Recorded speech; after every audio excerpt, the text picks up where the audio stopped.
To me, as a person that's just getting into, I've been meditating a little bit and I'm really interested in the breath work, why would I want to start breath work? If you want to make your meditation more deeper, and you see, like, this is the normal complaint what I get to hear, from people who have been meditating. They say normally it's boring, or I can't sit for longer, or I get a backache, I get like all kinds of pains, and disturbance, distractions, like. But after the breath work, like when you do the breath work, the breath work is a way to clear all these things, like which are stopping you from going much deeper in your meditation. So when you try that in the first session itself, you know the difference. Once you do the breath work, the cleansing happens, and then you meditate, you know the difference, like that. I think kind of to play off of what Mahesh was saying, like why would somebody want to do the breath work? We kind of covered this a little bit earlier, but like we mentioned before, it really is an indispensable tool to meditation proper because it enhances your meditation big time. And unless you do any type of variety of pranayama or breath work, then you really don't know what it means. But because of what it does in terms of cleansing, the nadi system, and it really allows you to concentrate almost effortlessly in that sense, especially after doing a lot of breath work, it does become an indispensable tool for meditation proper. But outside of that, what I would recommend it is because there does seem to be this issue with skeptics getting involved in breath work, because who knows, how do we know it's not just a bunch of mumbo jumbo that really has no benefit to it or any kind of solid science behind it. Unfortunately, there's been a lot, especially in the breathwork category, what we call pranayama or breathwork category. There's been so much recent development last like 10 or 15 years in terms of the physiological benefits of breathwork. Everything from releasing more red blood cells in your blood when you actually retain your breath, something called kumbhaka. When we retain the breath, and it forces the spleen to start releasing a tremendous amount of red blood cells into your body, which of course correlates to a good immune system, proper functioning of organs, better thought, better circulation, everything. And that's just one of the many physiological benefits of doing a type of variety of breath work. Of course, there's oxygenation of your entire blood system and your brain and your body and everything. And we know that a lot of times when your body is too acidic in any department of your body or any organ is too acidic, that it starts breaking down and it becomes a haven and a breeding ground for cancer. So, this is another one of the many benefits, the physiological benefits of breath work, of doing regular, consistent breath work. There are so many little benefits and caveats like this physiologically. We're just talking about the physical implications of breath work out there that, we could even, they can go on the websites and, some of our websites that we have up, and I referenced, probably 36 resources there just strictly in terms of like the scientific benefits of breath work and what breath work can offer somebody, a daily practitioner that even gets involved in it for like 10 minutes a day.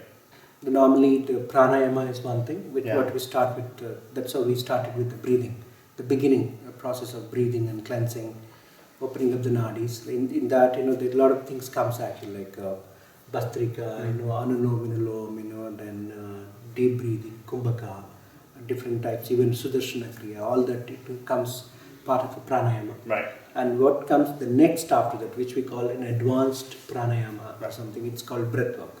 So there are two different things. So breathwork comes a little advanced after the pranayama, like that. And again, what we say Kriya Yoga, it's all the same. Kriya Yoga, pranayama, Kriya Yoga, and then breathwork, it's all like one and the same.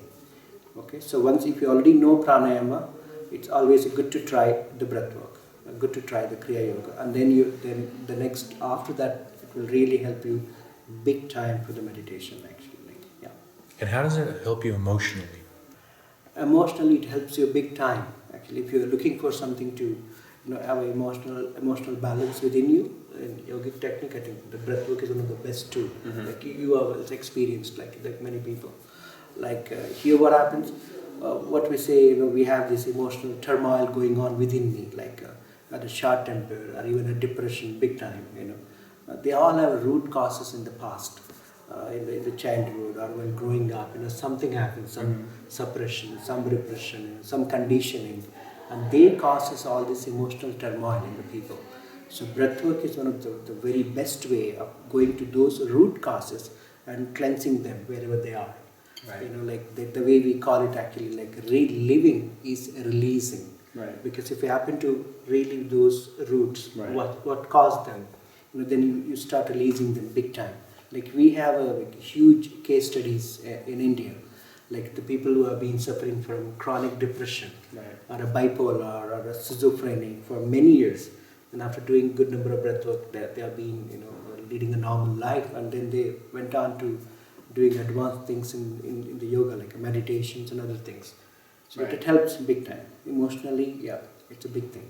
Did you get stability from breath work, or mentally, how does it help you?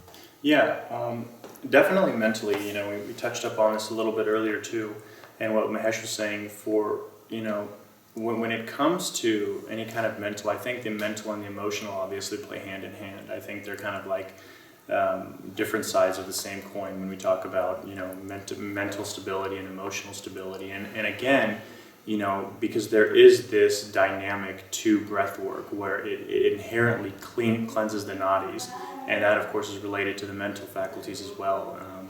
Then it can't help but reestablish a type of equilibrium in the brain's hemispheres, which really does contribute to mental stability and emotional stability, again by way of, if not by way of oxygenating the whole blood system, and then it definitely does it by offering this type of spiritual cleansing of the nadis again through the prana, basically going in and out of these congested nadis and providing basically a cleansing for it.